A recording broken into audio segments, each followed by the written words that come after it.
The platform was a sheet of black ice under a winter sky that had not fully decided whether to snow, and Henrietta Vos had exactly 1 second to understand she was falling before someone's arm came across her waist and held. She did not cry out. She had learned not to make noise in public spaces where noise drew the wrong kind of attention, where a woman of no consequence who made a scene was remembered for the scene rather than forgiven for the stumble.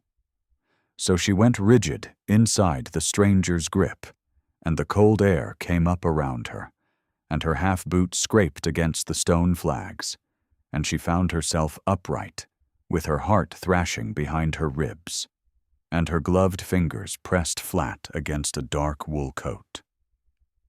She looked up. The man who held her was perhaps 35, with a jaw that weather and some private discipline had cut into clean lines, and eyes the color of smoke at distance. He was looking at her with an attention so complete and so motionless that it felt less like being seen and more like being measured against some private standard she had no knowledge of. His grip at her waist was steadying, and nothing more, and the moment she found her footing, he released her at once. He said nothing. He did not bow, not in the ordinary way, though something in the set of his shoulders inclined fractionally toward her. And then a porter called out, and the crowd on the London platform pressed and rearranged itself. And he turned away. And she was left standing alone on the ice with a half-dozen strangers moving past her as though nothing at all had happened. What she did not yet know was that he would remember her. What she could not have known was what the ice had cost him the last time he had been on it with someone he was supposed to keep safe. She stood there a moment longer, smoothing her mantle with both hands, and then she walked toward the carriage stand, because there was a father to visit, and a letter from his solicitor that required an answer, and no particular point in standing on a platform in the cold. Her father's name was Gerald Vos, and he had been a man of middling consequence, whose accounts, once opened, proved to be a map of a slow and quiet disaster. Henrietta had understood for 2 years that the lease on their London rooms was sustained by a series of arrangements whose true cost she was not supposed to know, and she had kept that understanding folded small and silent inside her because there was nothing useful she could do with it while her father lived. He was not a cruel man. He had simply been a man who believed the next quarter would improve, and then the next, and then the next, until there were no more quarters, and the figures on the paper were quite final. The solicitor's letter arrived on a Wednesday in late November and named the sum plainly: £3,200 outstanding. The lease on the Vos rooms in Brook Street had 6 weeks remaining. After that, there was no arrangement in place, no family to return to, and no income beyond what Henrietta might arrange for herself, which was to say a position as governess or companion if she were fortunate, and a boarding house if she were not. Her father died on the following Saturday, quietly, in the chair by the window where he had taken to sitting. And she sat with him until the light went out of the morning, and did not weep because she had begun weeping much earlier than this, in private. And the public ceremony of grief felt less like feeling, and more like a door closing on a room she had already left. She had 1 week to settle his effects, forward what few letters required answering, and arrange her own removal from Brook Street before the lease extinguished itself.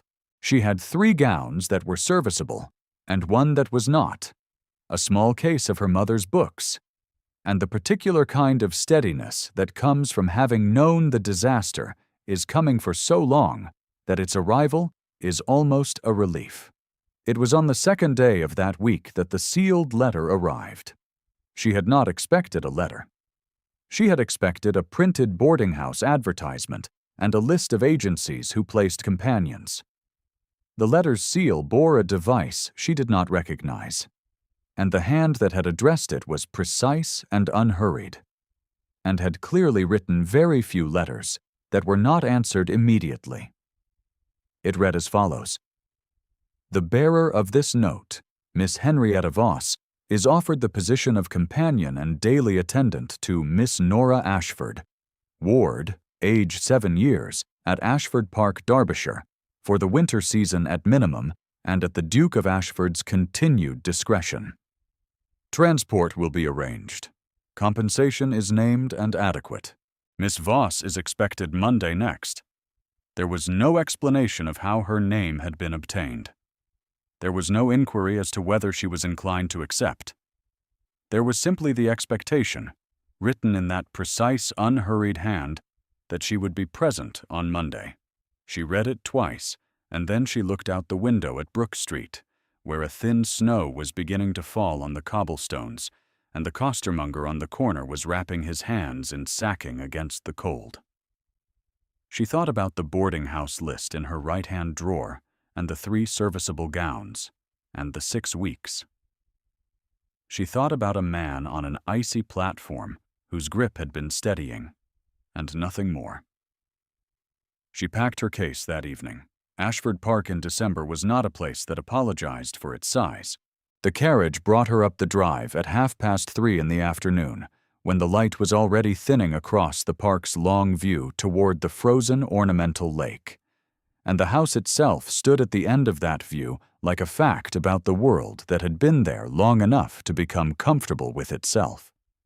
Stone, 4 stories, the east wing draped in bare winter ivy, the entrance portico throwing a long shadow across the gravel. A footman in the Ashford gray and green livery was already at the carriage door before it had fully stopped.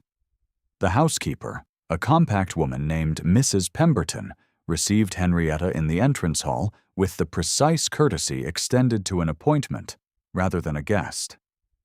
She was shown to a room on the 2nd floor that was warm, adequately furnished, and positioned near the nursery corridor.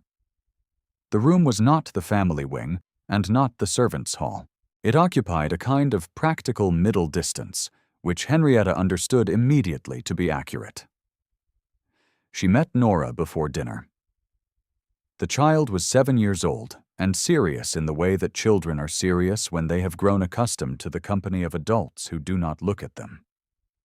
She had dark eyes, and her guardian's quality of stillness, and a small china-faced doll she carried pressed to her side, and did not offer to share. She examined Henrietta from the doorway of the nursery for a long moment, and then said, "You have a very plain dress," with the tone of a person noting weather conditions.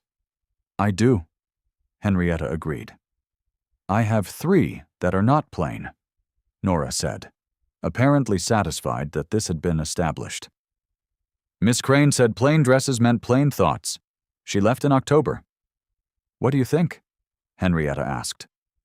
Nora considered this seriously. "I think some very interesting people wear plain dresses," she said finally, and stepped aside to let Henrietta into the nursery. They did not see the Duke until the following morning. He came into the library at 10 o'clock, which was where Henrietta had taken Nora for her reading hour, and he stopped in the doorway long enough that Henrietta had time to straighten from her position at the low shelf and turn toward him. He was in riding clothes, which made him look less like the man on the platform and more like a man who belonged to a particular landscape, one with distance in it. His face was the same. The jaw, the smoke-colored eyes, the quality of attention that felt like measurement. He looked at her for 3 seconds before he said, "Miss Voss." "Your Grace," she answered. He looked at Nora, who was holding her book open with both hands and watching him the way she watched everything, with careful reserve. Something in his expression altered minimally, and it was not coldness precisely, but it was the controlled surface of something beneath that could not be easily named. He said, "You are comfortable?" And for a moment she was not certain whether he was addressing her or the child, or both of them, and she decided to answer for herself. "Yes, thank you." He nodded once, as though she had confirmed a fact he had assumed. He did not explain the letter. He did not mention the platform. He picked up 2 letters from the library table, which appeared to have been his actual purpose in coming, and left. Nora looked at Henrietta over the top of her book. "He does that," she said. "Does what?" "Comes in and then goes out," Nora said, without any particular conversation. Henrietta sat back down beside her. "Shall we carry on with your chapter?" she asked. They carried on. If you have ever watched someone work carefully inside a situation that could swallow them, and thought about the quality of effort required, then leave a word in the comments below before we continue. What Henrietta did in those first days at Ashford Park required that specific kind of effort, the kind that looks like nothing from the outside, because the person doing it is very practiced at making sure it looks like nothing. Lady Dorothea Ashford arrived on the 15th of December in a carriage with the ducal crest lacquered bright on its door, and Miss Cecily Frome arrived in the carriage immediately following, with a maid and 3 trunks and a traveling hat of such particular elegance that the footmen visibly recalibrated their posture. Lady Dorothea was a woman of 60 who wore her age as a strategic instrument, the white hair dressed high and the bearing that of a person who had been correct about the social order for 40 years and saw no evidence that this was about to change. Cecily was 22 and golden-haired, and had been told she was the obvious choice so consistently and by so many people that she had begun to understand it as a category of natural law. Henrietta was in the passage with Nora when they arrived. She had not been warned, or if she had, the warning had been a 1-line note from Mrs. Pemberton that said Lady Ashford and guests were expected, and Nora would take her meals in the nursery during the visit. Henrietta read this as an instruction about the household's social map, and positioned herself accordingly. Lady Dorothea's eyes found her in the passage with the efficiency of a woman who had learned to locate the anomalous element in any room at 10 paces. She said nothing for a breath. Then she said, to Cecily, rather than to Henrietta, "A charity arrangement. One makes do in the country," and passed on. Cecily glanced at Henrietta with an expression that was not cruel so much as simply incurious, the way one glances at a piece of furniture that is serviceable without being particularly chosen, and followed Lady Dorothea down the hall. Henrietta kept her face entirely composed. Nora's hand found hers, small fingers wrapping around 2 of her knuckles. And Henrietta squeezed once and did not make any further remark on the subject. In the days that followed, Ashford Park divided itself into 2 households sharing 1 house. The mornings were Henrietta's and Nora's, reading and walking the inner gardens when the cold permitted, Latin declensions and watercolor exercises at the nursery table, fires kept high in the rooms where the child spent her time. The afternoons belonged to Lady Dorothea's arrangements, to the drawing room where she and Cecily held court, to the particular choreography of a mother engineering an outcome her son had not yet confirmed. The Duke moved through both households without fully inhabiting either. Henrietta watched him without meaning to. She watched him the way one watches a source of weather. Not with particular hope, but with the understanding that one should know which direction it is coming from. She watched him pause in the hall near the nursery one afternoon, when Nora's voice could be heard through the door, reading a Latin phrase aloud with significant concentration and only modest accuracy. She watched him stand there for 30 seconds before something summoned him back down the corridor toward the east wing. She watched his hands, which were steady and economy of motion, which never reached for anything they did not intend to take hold of. She watched him, at the dinner table on the second evening, permit Lady Dorothea to discuss Cecily's various suitable qualities for a period of perhaps 4 minutes before he moved the conversation elsewhere with 3 words about the estate accounts, leaving Lady Dorothea's sentence hanging like a curtain with nothing behind it. She told herself this told her nothing. She told herself a man of his rank was careful about all of his expenditures, including the expenditure of attention, and that nothing she had observed constituted evidence of anything particular. She was a companion to his ward, positioned in the middle-distance room, addressed as Miss Voss, which was exactly correct and entirely appropriate, and offered no information whatsoever about what he thought of her. One evening, she found Nora's miniature. It was small, oval, painted on ivory in the technique her mother's generation had favored, and it lay between two books on the low nursery shelf, as though it had slipped there and been forgotten. The subject was a young woman with dark hair, dressed in the style of 7 or 8 years prior, her eyes calm and direct, her mouth carrying the impression of a person who had found something almost amusing about being painted. The back of the frame bore 2 initials and a date, CA 1807. Henrietta held it for a moment. She understood immediately what it was. She set it carefully upright on the shelf where Nora could find it, and resolved not to think about it further. She thought about it further. The witnessing happened on a Thursday. She had not arranged it. No one had arranged it, which was the only reason it was what it was. Lady Dorothea came to the nursery corridor at 2:30 in the afternoon, which she had not done previously, and Henrietta heard her before she appeared. The particular cadence of her step that moved through a house with the assurance of prior ownership. She came through the nursery door without knocking, which was, in itself, an announcement of what she thought of the rooms and their occupant. Nora was at the table with a drawing of a horse that was earnest and technically imperfect, and which she had been working on for an hour. She looked up at Lady Dorothea with the careful, watchful expression she deployed in all adult interactions that had not yet been classified as safe. Lady Dorothea surveyed the nursery with the air of a woman auditing a household expense she had not authorized. "Still here," she said, to no one specifically. And then, with a glance at Nora that was neither cruel nor kind, but simply categorizing.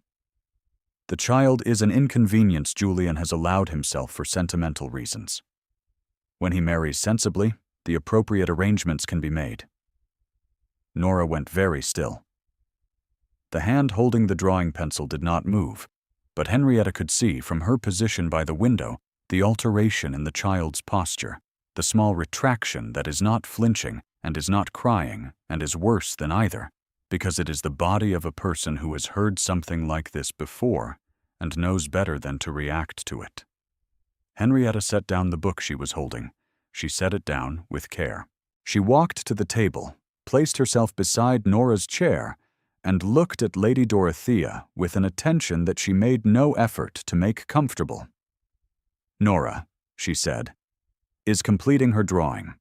If Lady Ashford has business in the nursery, I am at her service. If not, I expect the child would benefit from finishing her work without interruption." Lady Dorothea's expression did not change in the way of a person surprised. It changed in the way of a person who has encountered a piece of furniture that has moved without being moved. Her chin lifted 1 degree. She said, "You overstep, Miss Voss," in a tone of measured social correction. "Perhaps," Henrietta said. She did not add anything to this. A silence of perhaps 4 seconds. Lady Dorothea turned and left the nursery. The door closed without emphasis. Nora looked up at Henrietta and then down at her drawing of the horse. She picked up the pencil again. After a moment, she said, "His front legs are wrong." "I think the front legs are honest," Henrietta said. "Carry on." What she did not know, could not have known, was that the Duke of Ashford had been returning from the East Wing study when he passed the nursery corridor. His business had kept him at the estate solicitor's books until 2:30, and the shortest route back to the library brought him within 10 feet of the nursery door when it was still open the width of a hand's breadth. He had heard enough. He stood in the corridor for a moment after Lady Dorothea's step had passed him, and his face, which was accustomed to arranging itself into very little, arranged itself into something she did not see, because she was looking at a 7-year-old child who was drawing a horse with earnest, imperfect care, and had not been told she was welcome to do so. He did not come into the nursery. He went to the library and stayed there until dinner. And the quality of his stillness at the table that evening was different from what it had been before, though Henrietta, watching, could not have said precisely why. 3 days later he appeared beside her while she was walking the formal garden path in the late afternoon gray, Nora having been kept indoors with a cold. He did not ask to join her. He walked. "Clara," he said, after they had covered perhaps 20 yards in silence. He said it the way a man names something that has been in the room for a long time and has finally been decided upon. "My wife. She died in 1808, February. We were traveling to her family's estate in Yorkshire." He paused. "I insisted on departing, despite the conditions. She did not argue, because she did not argue with me about practical matters, and I did not listen to the things she was not saying." Another pause. The carriage went over on a narrow road outside Sheffield. She was gone before the morning. Henrietta walked without speaking. "I mention this," he said, with the careful precision of a man who had never said the thing aloud in the form he was about to say it, "because I have not been on an icy surface in winter since that February without a very specific physical response. When you slipped on the platform, I was standing 2 feet away. The response was instinctive." He stopped walking. She stopped. "I want you to know that I knew, when I sent the letter, that it was not solely Nora's interest that recommended the appointment." The winter garden held them in its stillness. A thrush moved in the bare hedge to her left. She could see her own breath in the cold air, and his, and the space between them was perhaps 18 inches of frozen afternoon. She said, "I am sorry about Clara." He looked at her for a moment, in which she counted her own heartbeats without meaning to. "Yes," he said, "I know you are." And he turned and walked back toward the house with the same economy of motion that characterized all of his movement, and left her standing on the path, with the cold at her wrists and the thrush going quiet in the hedge. She did not sleep easily that night. The estate dinner on the 19th of December was the largest gathering at Ashford Park since the previous winter, Mrs. Pemberton had informed her. And it was to include 47 guests, the county magistrate and his wife, 3 families of long-standing Ashford connection, and a number of persons whom Henrietta recognized from 12 years of watching her father navigate the edges of such rooms, as the kind of witnesses one selects when one intends to make an announcement that requires an audience. Henrietta was not included in the dinner. This was entirely appropriate. She arranged for Nora's supper early and sat with her in the nursery until the child was drowsy, and then she withdrew to her room, where she could hear the faint rise and fall of the company below, and the particular quality of Lady Dorothea's voice carrying through a floor, which was the voice of a woman who had waited long enough and intended to have the evening she had planned. The announcement came by Mrs. Pemberton's careful and distressed report the following morning, at the conclusion of the second remove. Lady Dorothea had risen at the table with a glass and had addressed the company on the subject of her son's forthcoming betrothal to Miss Cecily Frome, a happy arrangement that restored the Ashford name to its proper inheritance and ensured the line's future to the gratification of all who held the family in the regard it deserved. There had been applause. There had been a round of congratulations offered to Cecily, who had received them with the composure of a woman who had expected this outcome for some time. The Duke, Mrs. Pemberton said, had said nothing. He had sat at the head of the table, and his face had been entirely still. And he had said nothing. Mrs. Pemberton told her this while refilling the nursery breakfast tray with a precision that suggested she was managing her own feelings through the accurate placement of a jam pot. "I thought you should know," she said, "since circumstances may be changing." She paused at the door. He did not confirm it. The announcement? He did not confirm it. Henrietta thanked her and looked at her tea. She had always known, in the plainest terms. She was a companion in the middle-distance room, with 3 serviceable gowns and £3,200 of her father's debt waiting behind her, and 6 weeks on the lease now reduced to 4. She had always known that what she observed was observation, and nothing else. She had always known this. The fact that she had known it made the morning no easier to sit through. She spent the day with Nora in the ordinary way: Latin at the nursery table, watercolors in the afternoon, a walk in the inner garden when the gray relented for 40 minutes into a pale winter sun. She was not avoiding anything. There was nothing to avoid.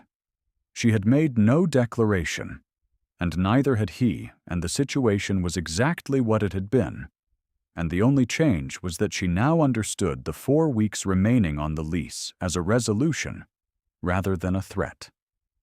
She would write to the companion registry in the morning. That evening, settling Nora into bed, she found the nursery shelf had been rearranged. Books moved, as Nora often moved them, in pursuit of some private order. The oval miniature was not on the shelf. She looked twice. It was not on the mantelpiece. She checked the low drawer where Nora occasionally stored small important things. The miniature was not there. She asked gently whether Nora knew where it had gone. Nora's face performed a brief calculation that Henrietta had learned to read as the expression of a child who has done something she believed was right and is not entirely certain of its reception. "I was showing it to Lady Dorothea," she said. "She wanted to see it. She said Clara would have wished him to be happy." Nora paused. "She kept it. She said she would return it." Henrietta sat on the edge of the bed. She kept her voice level. "When did this happen?" "Yesterday morning." She tucked Nora in, smoothed the coverlet, kept her face entirely ordinary. She kissed the child's forehead and picked up the candle and went out. The long corridor from the nursery to the main landing passed the study where Lady Dorothea held her morning correspondence. The door was unlocked. Henrietta stood outside it for 30 seconds in the dark, with the candle making its small argument against the dark, and then she went in. The miniature was in the rosewood writing box on the left side of the desk, which was not locked, because Lady Dorothea had never had cause to lock the things she possessed. Henrietta picked it up. She held it in her gloved palm for a moment.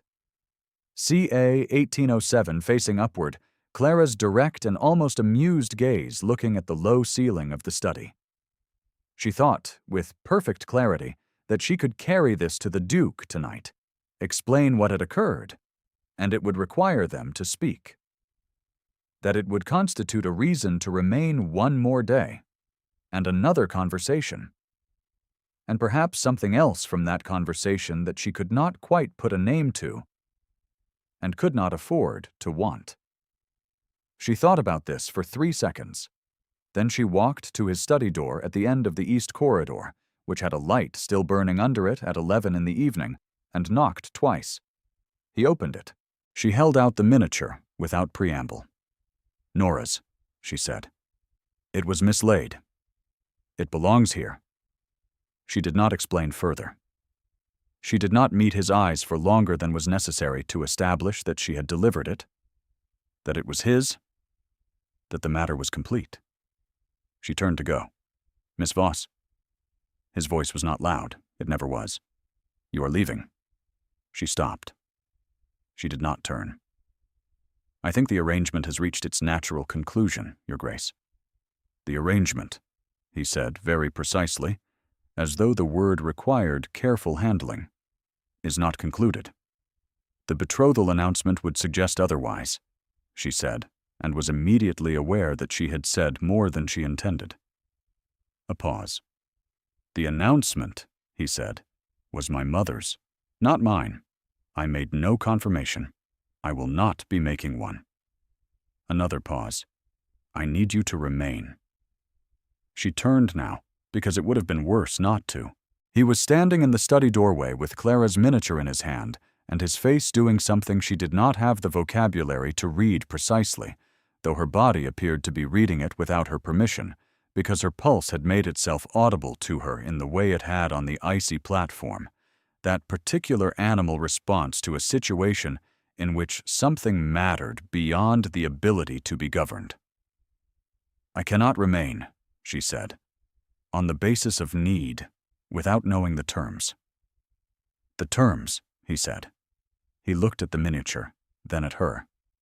The terms are that I have watched you defend a child who needed defending and return an object you could have kept for your own advantage, and that I have been standing in this corridor, in my mind, since a Thursday afternoon in December, trying to find a reason why the most honest person in this house should leave it.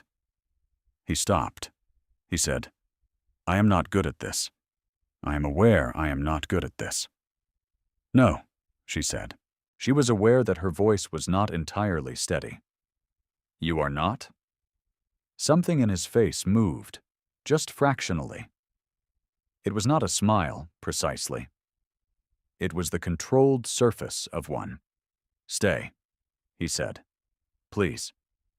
She stood in the doorway of his study on the 19th evening of December 1814, and looked at the man who had caught her on an icy platform and sent a letter without asking, and stood outside a nursery door hearing something he was not supposed to hear.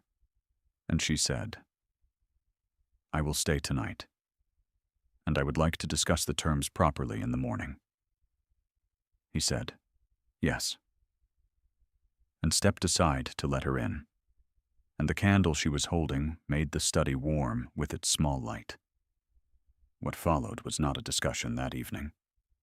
What followed was an hour in 2 chairs drawn near the fire, with Clara's miniature on the mantelpiece between them and the snow beginning at the east-facing window, and a conversation that moved from Nora to his estates, to her father's debts, which she told him plainly. The £3,200 and the 4 weeks and the boarding-house list she had been composing in her head.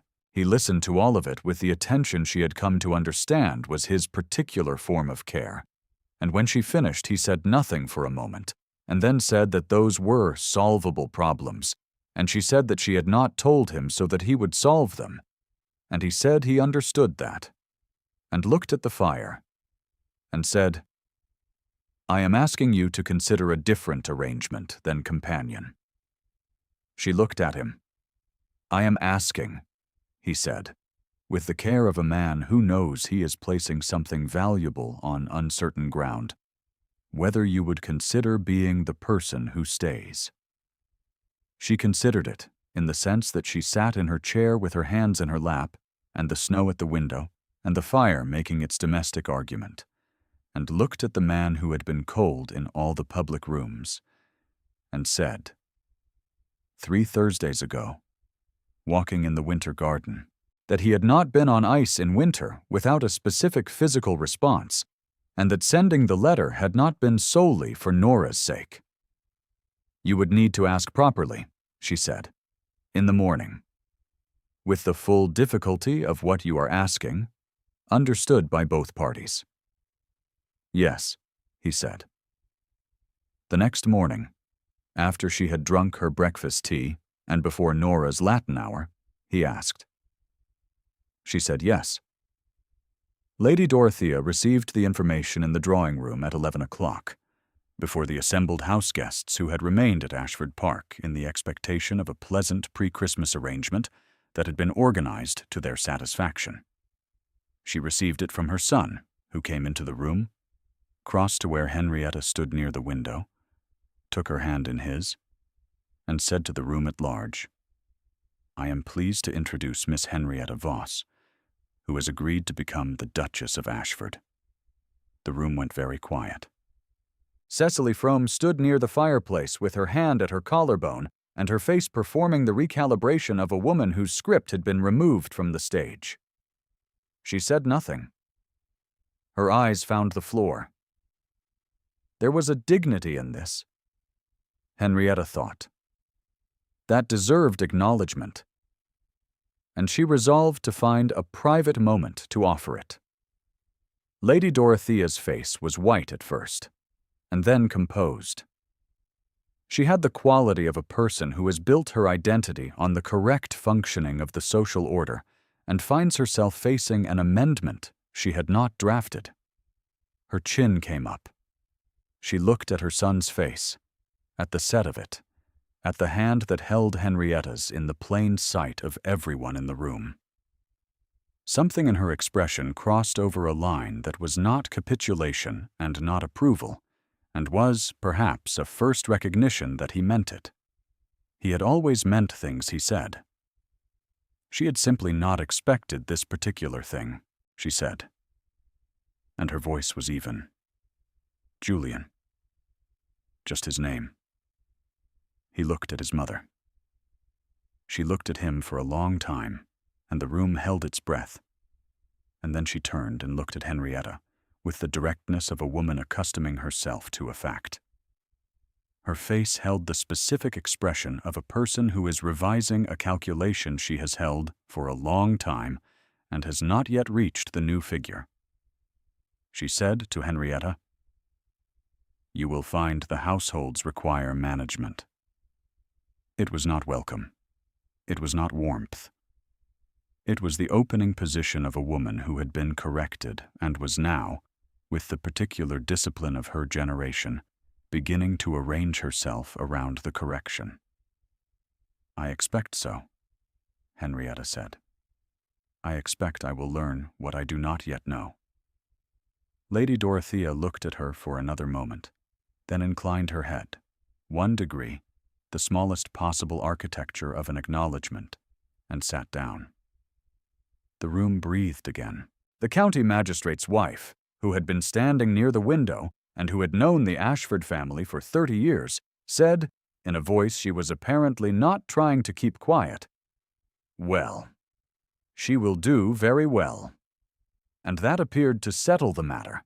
Mrs. Pemberton, who had come in behind the butler with a tray she had no actual reason to bring herself, caught Henrietta's eye from the doorway with an expression of such precise and restrained satisfaction that it was nearly equivalent to a declaration.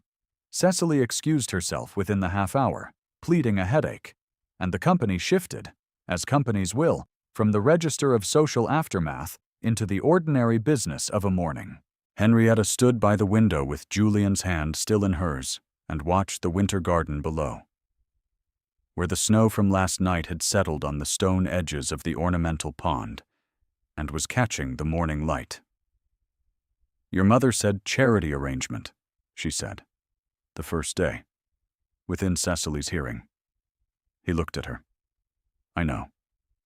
She said it again, at the dinner table one evening, when she thought I was not near enough to hear. "I know," he said again.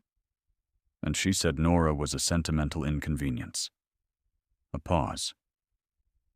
"I was informed," he said carefully, "of that particular occasion."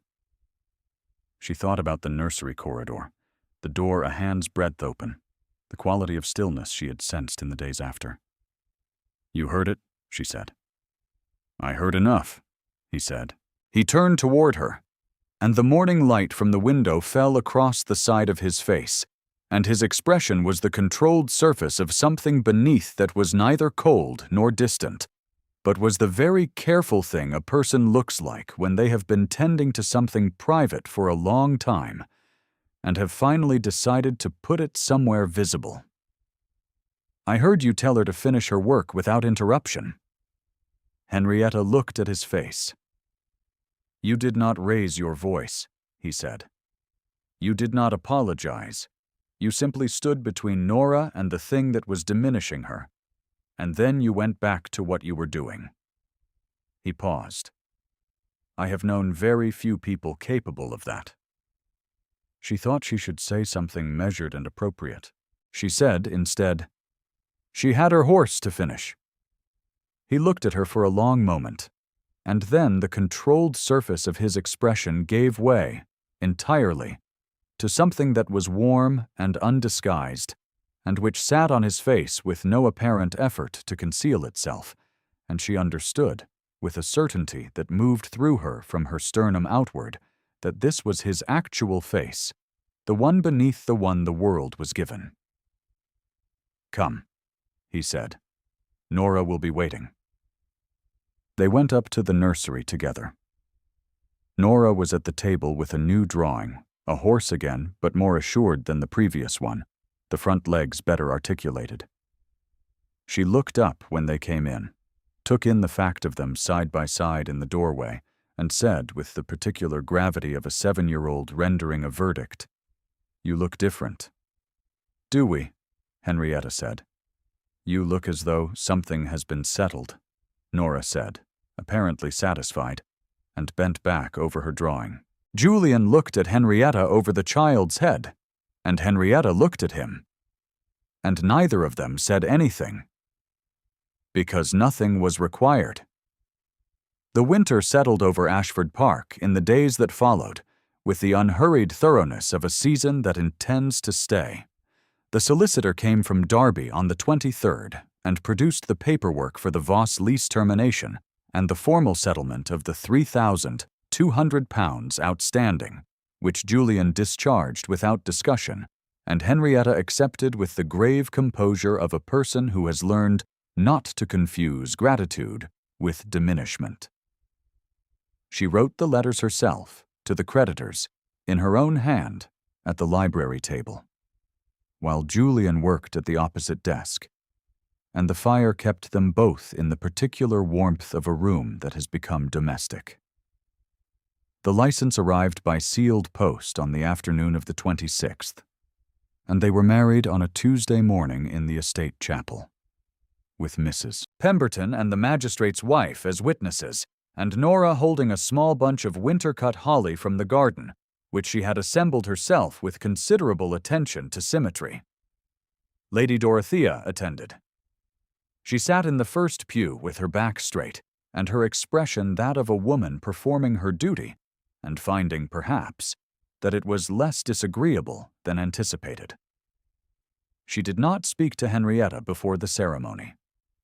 After it, in the chapel doorway, she paused and said, in a voice intended to be heard by no one but carried further than she planned, "Clara would have liked her." Then she walked to the waiting carriage without looking back. That evening the household settled into itself the way households settle when the occasion has been accomplished and the company has contracted to those who belong. Lady Dorothea and Cecily had taken their carriages toward London in the early afternoon. The county guests had departed with their congratulations. Mrs. Pemberton had overseen a supper of quiet excellence in the family dining room, and Nora had been permitted to stay up an extra half-hour by virtue of the occasion, and had spent that half-hour drawing Julian with his characteristic quality of stillness, which in the drawing looked somewhat more severe than perhaps she intended, and which she presented to Henrietta with the gravity of a gift. Henrietta had accepted it with the gravity it deserved. Now Nora was asleep upstairs, the drawing laid on Henrietta's dressing table, alongside the letter from the solicitor, and the 3 folded notes from a London boarding-house list she would never need. The fire in the library was doing its steady and eloquent work. Outside the window, the snow was falling again. The particular fine snow of a Derbyshire December that comes in silence and covers the ground with a patience that makes the world look as though it has no memory of anything that came before. Julian was at the window. He had Clara's miniature in his hand, turning it once, and then he crossed to the bookshelf beside the fire and placed it in the gap between the 2 volumes, where it had always belonged, not hidden and not displayed, but simply present, part of the room's quiet count of things that mattered. He turned and found her watching him. She would have found all of this very interesting, he said. Clara. She found most things interesting. He paused. She would have approved of you, which is not the same thing as saying she would have found you comfortable. Henrietta smiled, the small interior kind. I hope I am not comfortable. No, he said. He crossed to where she sat, and she looked up at him, and he held out his hand, and she took it. And outside the library window, the snow covered the formal garden and the stone edge of the ornamental pond, and the frozen drive, and the long view toward the park. And the fire held the room against all of that cold with no particular difficulty. She was home. That is where Henrietta's story ends, and where it begins. If her journey moved you, leave a comment with the moment that stayed with you longest. And if you would like more stories from this world, consider subscribing so the next one finds you.